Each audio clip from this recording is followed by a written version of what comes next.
ವೆಂಕಟೇಶ್ ಅವರೇ, ನನ್ನ ಪ್ರಶ್ನೆ ಇಷ್ಟ ಇಲ್ಲಿ. ಈಗ ಈ ಒಂದು ಕೇಸ್ಗೆ ಸಂಬಂಧಪಟ್ಟಂತೆ ಈಗ ಅವ್ರು ಹೇಳ್ತಾ ಇದ್ರು, ಭೂ ವ್ಯಾಜ್ಯಗಳನ್ನೆಲ್ಲ ನಾವು ಇಡಿ ವ್ಯಾಪ್ತಿ ಕೊಡೋದಾದರೆ ನಮ್ಮ ರಾಜ್ಯ ಮಟ್ಟದ ಕೋರ್ಟ್ಗಳು ಅಥವಾ ಜಿಲ್ಲಾ ಮಟ್ಟದ ಕೋರ್ಟ್ಗಳಲ್ಲಿ ಹೇಳುವ ಕೇಸ್ ಸಿಗ್ತವೆ, ಎಲ್ಲವೂ ಇಡಿ ವ್ಯಾಪ್ತಿಗೆ ಬಂದುಬಿಡುತ್ತಾ. ಇಲ್ಲಿ ಎಲ್ಲೂ ಇಲ್ಲ. ಕಂಪನಿ ಹೆಸರುಗಳ ಬದಲಾವಣೆ ಆಗಿದೆ, ಅದರ ಸದಸ್ಯರು ಎರಡಿದ್ರು, ಆ ಹೆಸರುಗಳು ಚೇಂಜ್ ಆದ ಮಟ್ಟಿಗೆ ನೀವು ಆಸ್ತಿ ಲಪಟಾಯಿಸ್ಬಿಟ್ರು, 2000 ಕೋಟಿ ಕಬಳಿಸ್ಬಿಟ್ರು ಅಂತ ಹೇಳೋದು ನ್ಯಾಯವೇ ಅಂತ. ಅದಕ್ಕಿಂತ ಮೊದಲು ಗೌಡ್ರ ಒಂದು ಪ್ರಶ್ನೆ ಹೇಳಿದರು, ಸಂಘ ಪರಿವಾರದಲ್ಲಿ ಭಾಳಷ್ಟು ಆಸ್ತಿ ಇದೆ ಹಾಗೆ ಹೇಗೆ ಅಂತ. ಸಂಘ ಪರಿವಾರ ಒಂದು ರಾಷ್ಟ್ರೀಯ ಸ್ವಯಂ ಸೇವಕ ಸಂಘದ ರಾಷ್ಟ್ರಭಕ್ತರಿಂದ ಕೂಡಿರ್ತಕ್ಕಂಥ ಒಂದು ಸಂಸ್ಥೆ. ಅದು ಕಾಂಗ್ರೆಸ್ನವ್ರ ಥರ ಲಪ್ಟಾಯಿಸುವಂಥ ಸಾರ್ವಜನಿಕ ಆಸ್ತಿನ ಲಪ್ಟಾಯಿಸೋದಂತಲ್ಲ. ಏನು ರಮಾಕಾಂತ್ ಜಿ ಏನು ಹೇಳ್ತೀರಿ ನೀವು? You are also talking like him. ನಾನೆಲ್ಲಿ ಮಾತಾಡ್ತೀನಿ? ಹೇಳ್ತೀನಿ ಕೇಳಿ. ನೀವು 2000 ಇರ್ತಕ್ಕಂಥ ಪ್ರಾಪರ್ಟಿನ 90 ಕೋಟಿ ರೂಪಾಯಿ ಸಾಲ ಕೊಟ್ಟು, ನಿಮಗೆ ಫಸ್ಟ್ ಆಫ್ ಆಲ್ ನಿಮಗೆ ಪೀಪಲ್ ರೆಪ್ರೆಸೆಂಟೇಟಿವ್ ಆಕ್ಟ್ ಪ್ರಕಾರ ನಿಮಗೆ ಕೊಡಲಿಕ್ಕೆ ಬರಲ್ಲ. ಸಾಲ ಕೊಟ್ಟರಿ AJLಗೆ. AJL ಆದಮೇಲೆ 2010 ಒಂದು ಕಂಪನಿ ಫ್ಲೋಟ್ ಮಾಡಿದ್ರಿ.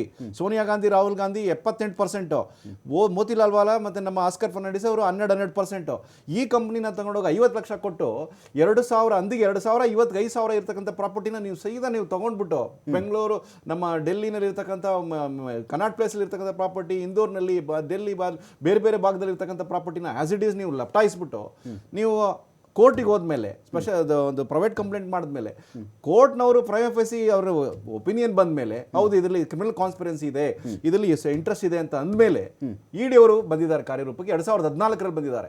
ಮತ್ತೆ ಅವ್ರು ರೀಓಪನ್ ಮಾಡಿದ 2015ರಲ್ಲಿ. ನೀವು ಹೇಳ್ತೀರಿ ಎಲ್ಲ ಪ್ರಾಪರ್ಟಿನೂ ನಾವು ಹೆಂಗಾಗ ಮಾಡಿಬಿಟ್ರೆ ನಾವು ಕೋರ್ಟೇ ಇರಲ್ಲ ಅಂತ ಹೇಳ್ತಿರಲ್ಲ. ಇದಕ್ಕಿಂತ ಅಗಲ ದರೋಡೆ ಬೇಕೆ ನಿಮಗೆ?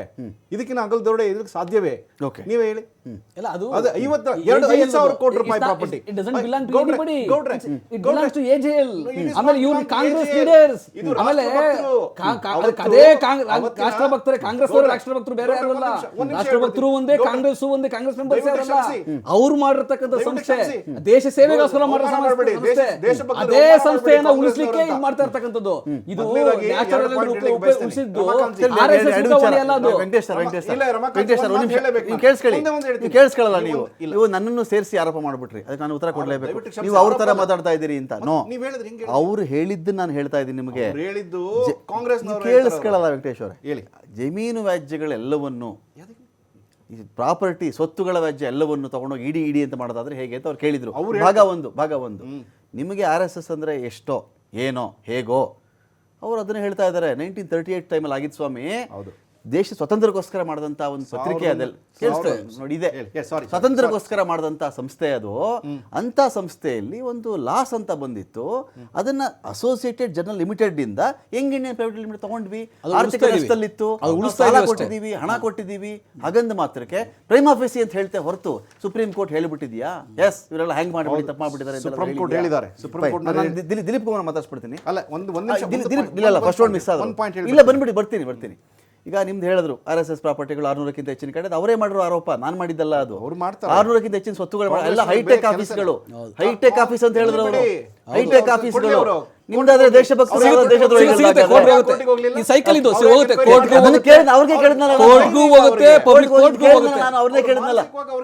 ಶಕ್ತಿ ಇಲ್ಲ ಅವ್ರಿಗೆ, ಕೋರ್ಟ್ಗೂ ಹೋಗ್ತಾರೆ.